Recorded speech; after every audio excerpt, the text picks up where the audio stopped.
Admiral Howard. It is the first time for her to be in Estonia. It's the first time for her to be at CyCon. But most importantly, she is the first female full four-star admiral in US Navy. Considers herself to be cyber warrior, not just naval commander, although she has done those things that every naval officer in this room is dreaming of commanding a task force. That is, I think, absolutely fantastic. Admiral Howard, please, the floor is yours.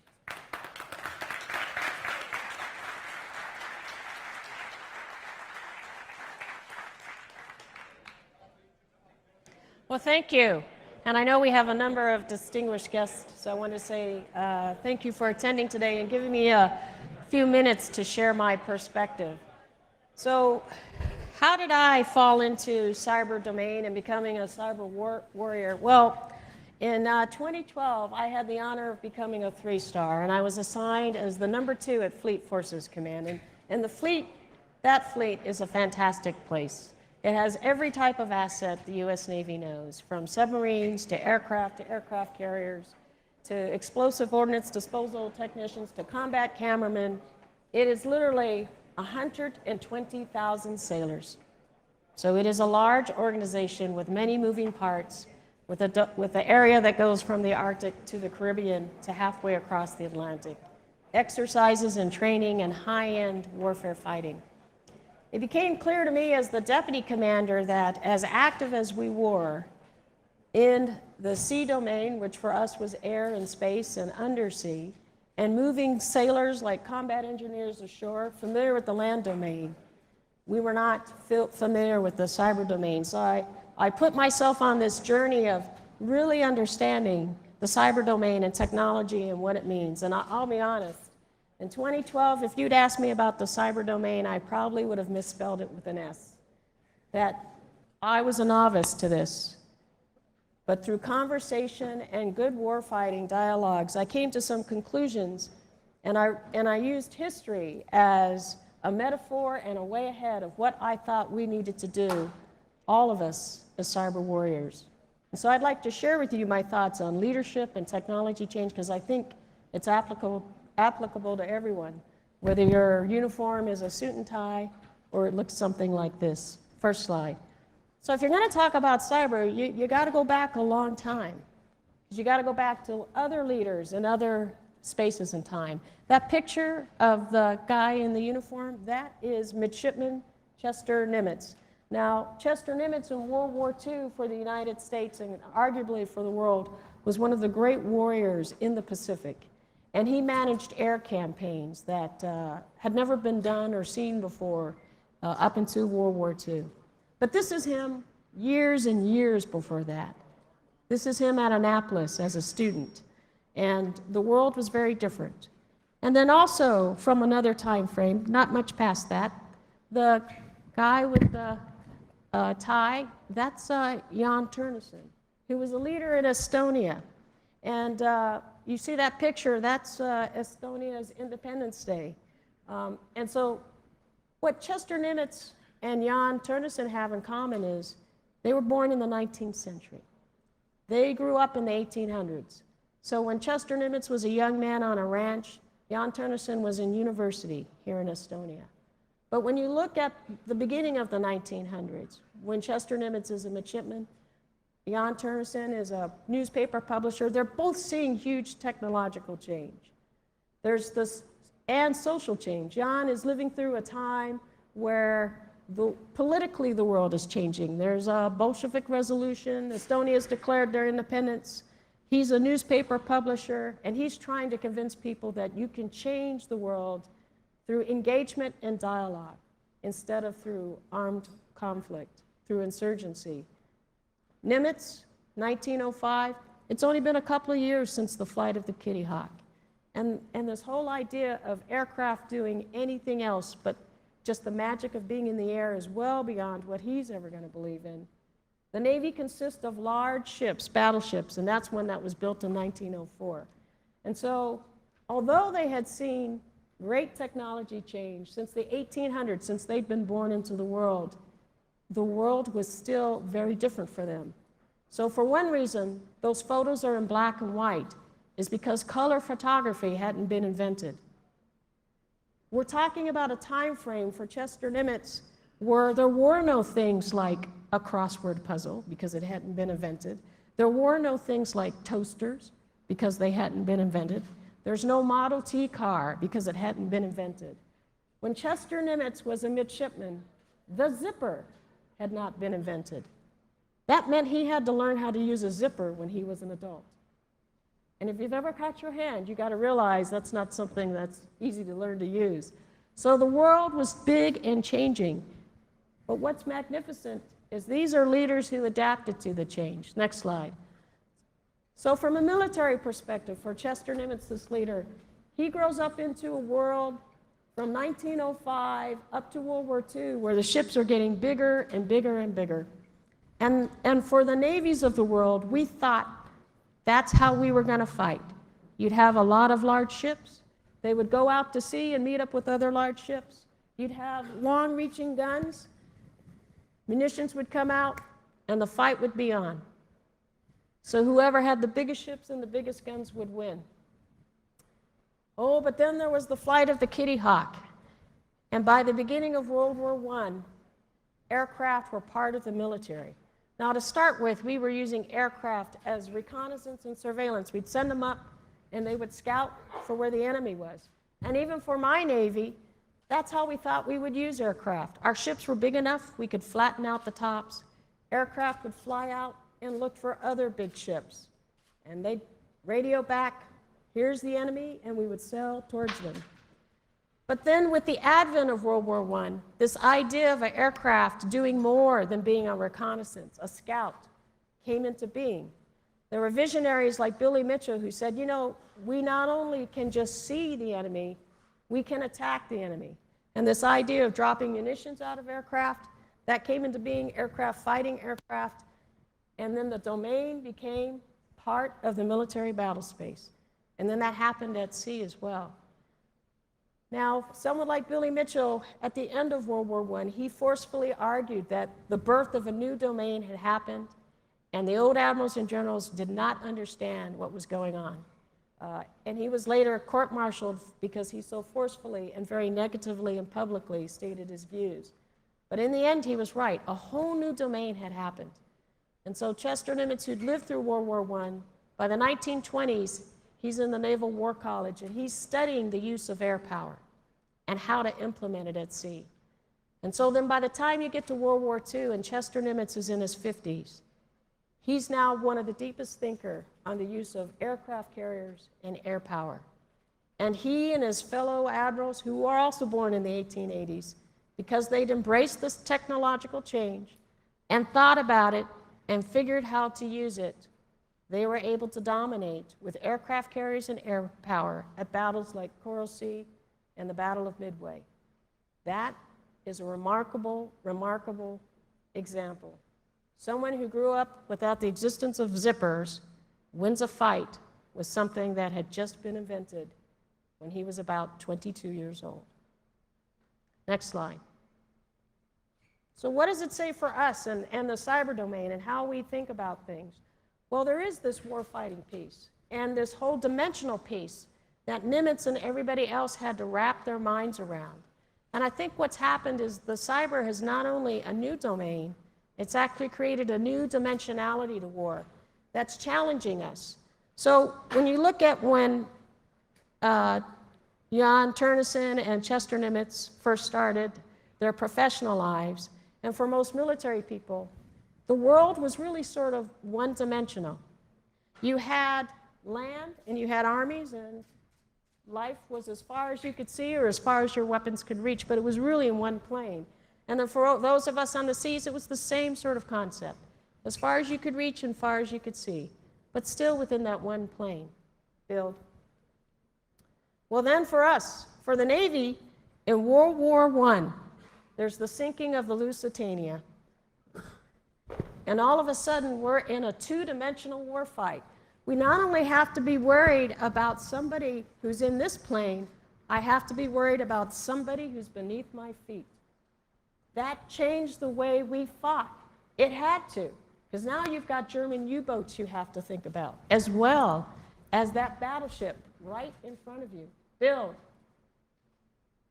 So then we became three-dimensional warriors. So with air power, if you're at sea, you're not only worried about what's beneath your feet, what's right and left and forward and front, now you're worried about what's up above you. You're a three-dimensional warfighter in a short space of time, literally from World War I to World War II. So when you think about being a one-dimensional warfighter, we had thousands and thousands of years from the times of Phoenician and Roman legions to learn how to be one-dimensional warfighters. But in the space of 40 years, the US Navy and other navies had to figure out how to fight in 3 dimensions. So what is it about cyber? What's it doing to us? Well, my argument is that cyber has brought into our lives as military people the 4th dimension of warfighting.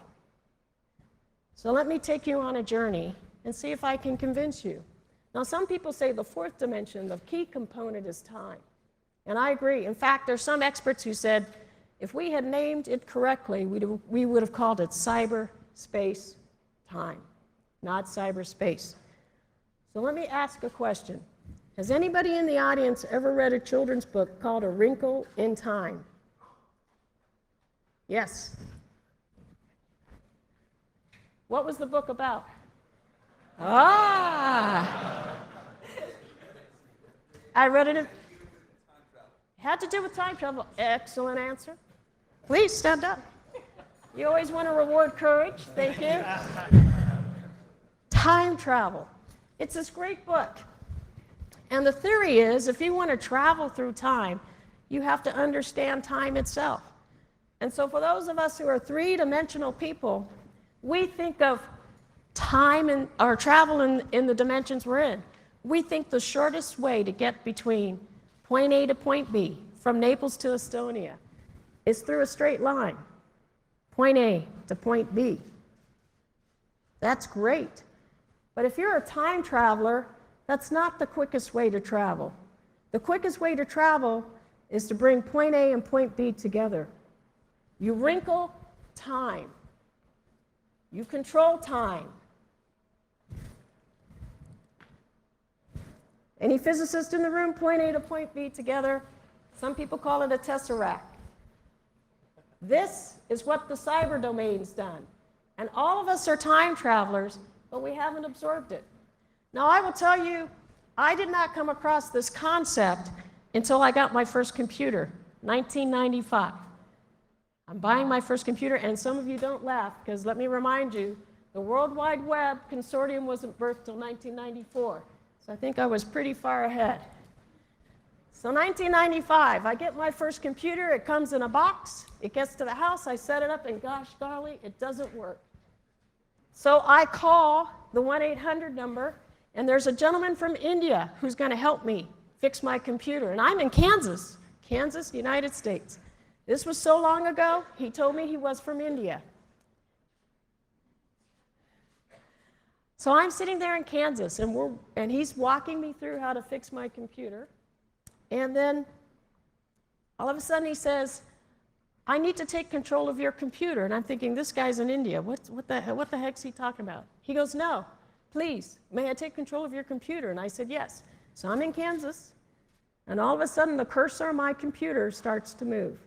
And in that moment, point A and point B met. India to Kansas, United States. I became a virtual time traveler.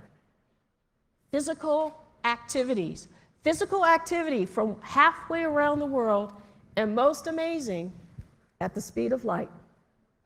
We were wrinkling time when we built the cyber domain.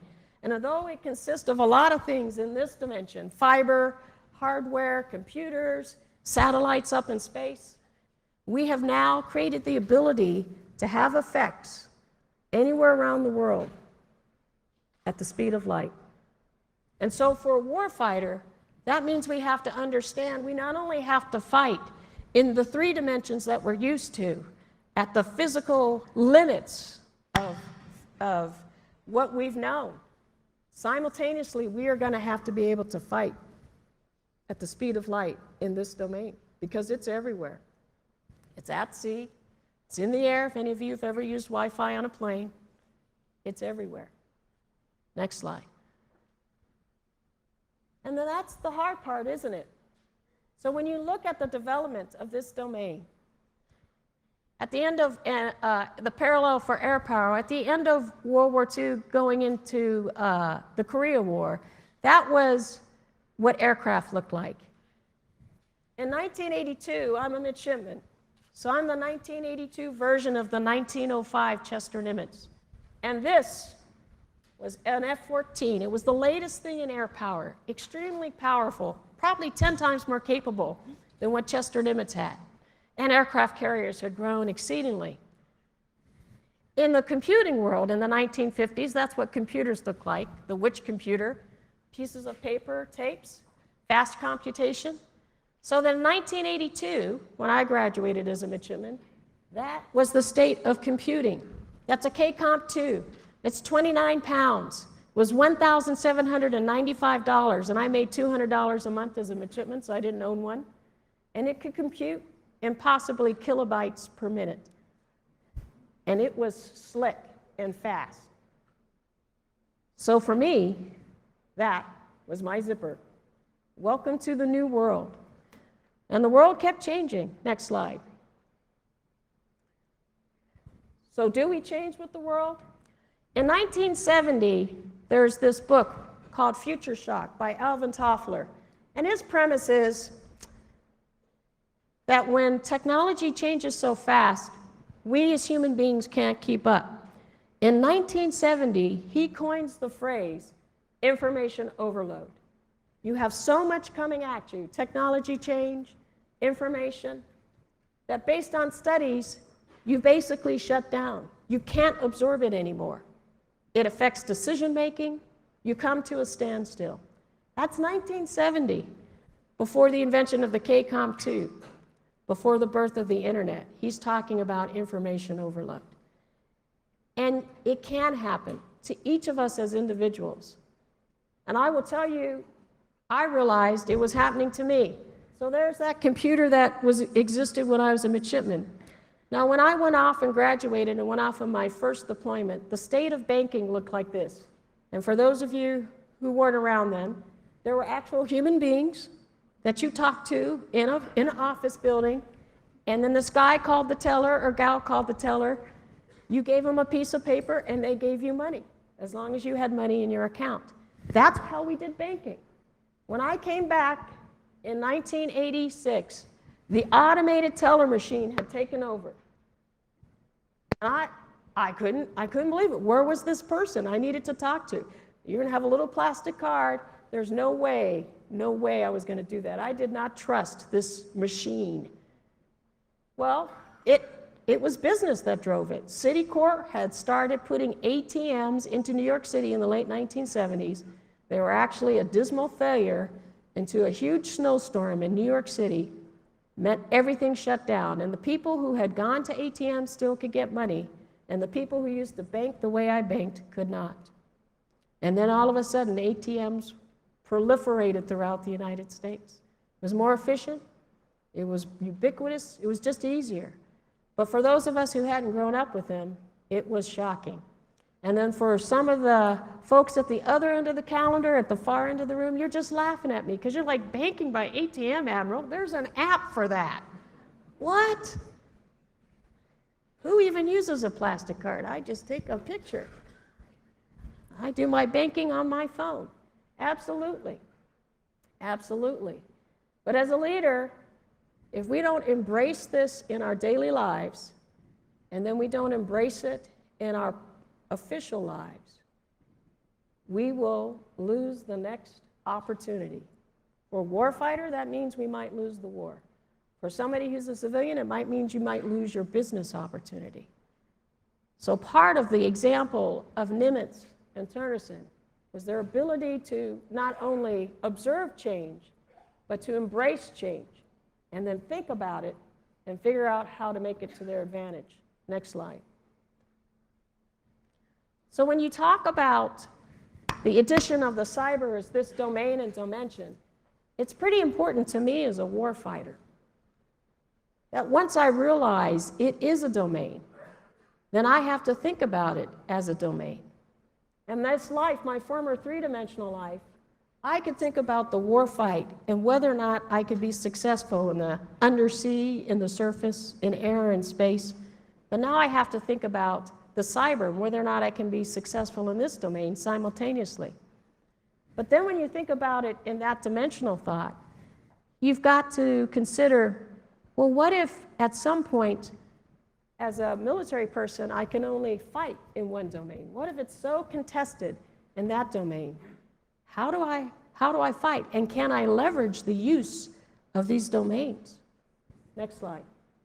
So someday I might be in a fight where my enemy or adversary has ownership of that domain. And maybe where I'm least contested might be cyber or space. Well, that means as a warfighter, I've got to figure out how to manage that domain, manage that battle space, and fight from there. Next slide. And so maybe the only space I can dominate is space and cyber. And I will have to fight from that domain into the physical domains, air, land, and surface, in order to dominate. Next slide. So we have no problems thinking about this in the physical world. I, as a naval warfare officer, I can dominate the land from the sea. I can shoot missiles from the sea. Somebody from land can fly an aircraft over me and drop bombs on my ship. And we're very used to and thinking about fighting integrated in these domains. A submarine underneath the ocean can attack another submarine, or it can shoot and attack land. We are going to have to think about the same thing from cyber. And then the other piece is we have defensive capabilities in all of these domains. We have to have defensive capability in both space and in cyber. Next slide. So if these domains are real, then what does it mean for warfighting and this whole idea of anti-access aerial denial? Well, anti-access is purely the blockading of a means, a way for you to get into a theater. And then aerial denial is once you're in that theater, you can't maneuver because the space is contested. It's being held by someone else. One of the classic cases, not in wartime, was in 2012, Iran threatened to mine the Straits of Hormuz. That would have meant anybody, merchant traffic, military, anybody, anti-access. We would not have been able to get into the Arabian Gulf. And then if they actually had put out mines, it would have made it hard to operate in the Arabian Gulf. It would have been anti-access and area denial.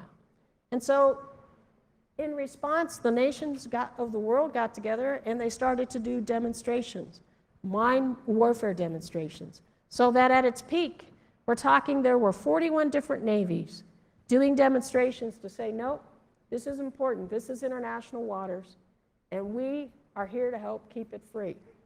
And so when you have anti-access area denial, if you're not at war, you can do demonstrations. If you are at war, then you have to be ready to fight in this 3 dimensions. But what does it mean for cyber? Next slide. 2012 was also the year that Aramco was attacked. They are one of the largest OPEC producing companies in the world.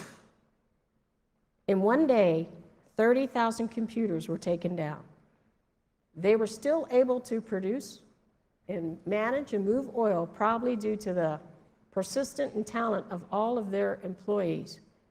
But 30,000 computers taken down, emails lost, PST files destroyed. Arguably, any other organization that had that much done to it in a single day, would it be able to operate? And when I talk to my sailors, I use this as an example, because I'll say, you know, in a carrier strike group, how many computers do you think there are? And if all those computers were taken down in a single hour, would we still be able to arm aircraft? Would we still be able to launch aircraft? Would we still be able to communicate back to shore? Would I be able to command and control? And if we are that reliant on these systems, then we have to be able to defend our networks. to make sure that we can do the things we've been trained to do. So this is at a single organization, and I make the application to a single tactical situation, a single carrier strike group. But what happens when it's bigger than that? Next slide. I think when it's bigger than that, it's what happened here in Estonia, 2007. Now we're talking an unbelievable distributed denial of service, where you have an attacker who creates a botnet, who enslaves thousands, probably thousands of machines, and takes down, the finances, the government, and over a series of weeks, denies access to the internet, anti-access to the internet for the people and the government of Estonia. And it's interesting. As a military person, when I look at thousands of machines creating signals to take down websites, I think of that in military terms, volume of fires. And I also think about, where's our law today? Because if you had a car parked outside a store and someone took it, you'd say, that's thievery. And yet, someone can take control of your computer without your consent and use it. And we don't call it theft. And so, whatever lens you look through this, there's applications. And there's a need for us to have a good dialogue on what this means in military terms, what it means in legal terms, what it means in international law of armed conflict terms. And I think that is the whole purpose of the Center of Excellence, coming to cohesiveness and consistency in how we see this domain and what it means to us, all of us. And so the other thing about this domain is we're all in it. Children, playing, people, innovators, business people, criminals, all of us, military, we're all in this domain. And so whether we want to be or not, we all end up being cyber warriors. And so if you would protect yourself from criminal activity in the three-dimensional world you grew up in, you should be protecting yourself in this domain. And if you know how to fight in the three-dimensional world you grew up in, you have to know how to protect yourself and fight in this domain. Last slide. So I don't know what that means for the future of the military, what we're going to look like, and who's going to be the cyber warrior. But I suspect it's going to be a blend of both these people, that it's not one or the other, but that we all are responsible for understanding how to defend ourselves, protect our nations, and how to operate in this domain. That as leaders, we owe ourselves thinking about the example of someone like Chester Nimitz, a guy who had to learn how to use a toaster when he was an adult, to winning a campaign in the Pacific. A woman who had to figure out how to use an automatic teller machine to figure out how to lead 120,000 sailors to win and fight in this domain. We all owe ourselves that opportunity. So thank you for listening to me today, and with that, I'll take questions.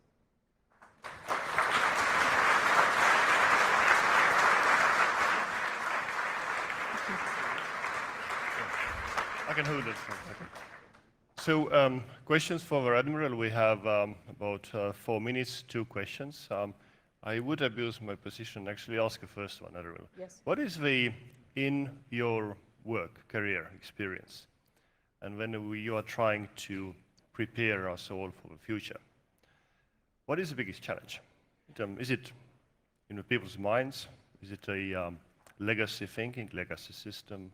Basically, where is the bottleneck? So I think you've hit across one of the biggest vulnerabilities that we have.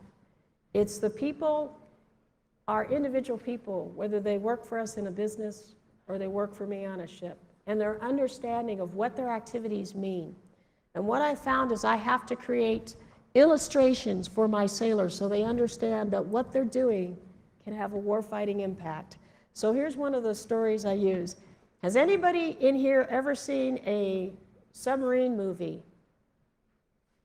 Okay. So just about, I think they all use the same script. There's 2 submarines. There's always the good guy and the bad guy, and then they're waiting towards the bottom of the ocean, and they're just listening for each other, because whoever makes the noise first, the game is on, and they're going to have the advantage on the other submarine, and that's where he is, and I'm going to find him. So they're just waiting there. And then what happens when they're both waiting there? It's the same thing in every submarine movie. Anyone? Somebody drops a wrench. Who said that? Stand up and be recognized. Absolutely. Thank you so much. So somebody drops a wrench. And it's always the guy you like. It's never the sonar tech because he's a professional. It's like the cook. Oh, and he's, no.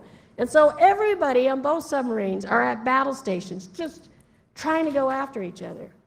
So when you think about the internet and who we are, I tell my sailors, when you have a video gaming console and you plug it into the ship's internet system, you have just dropped the wrench. And they go, oh yeah. So that access, you've created an access point where someone can get into our systems. You could be beaconing.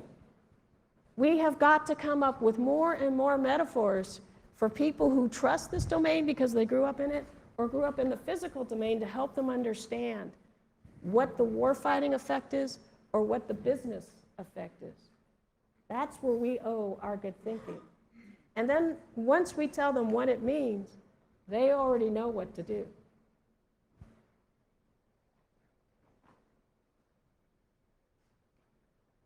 Yes? Ma'am, what steps have you taken, what mindset have you had that has kept you relevant in your career as you decide to do? Playing. So let me ask you this question. How many of you, audience participation, how many of you own a gaming console? At least two. Raise your hand. There are yours. Do you play with them? Put your hand down. Keep your hands up. Keep your hands up. So everybody else, please look around. And if you don't own a gaming console, look at how few people in the room do. Thank you very much. The average American family right now has four. When I did a survey, as I walked around both as deputy commander as vice chief, I would ask this question. I've asked this question of thousands of sailors and civilians. My average sailor owns 10. 10. Now, the Navy is a little bit unique. We're a young organization, and 85% of my sailors are millennials, the enlisted, and 60% of my officers are millennials. They don't even know life without a video game. But if you're an adult and you have children and you're not playing the video games with them, you don't understand the life or the world or the power of the internet. Because our sailors then, our family members can be vulnerable because they could be playing with somebody they think is in their club. They could be playing somebody from China for all I know. But if we don't embrace the technology and learn to use it ourselves, that's the biggest challenge. For the Navy, when we were trying to decide how to train admirals, the men who were in their 50s, we started to send them to flight school in their 50s, that they could become familiar with the technology before they would have to be, as leaders, directive on how to employ it. What I'm missing right now is my cyber pilot school for folks who didn't grow up with the technology, a way to train people that's fun, that allows them to understand the power of the internet, the innovation of the internet, and the possibilities of the internet. So that was a great question to end on. Thank you very much. Thank you very much, Admiral.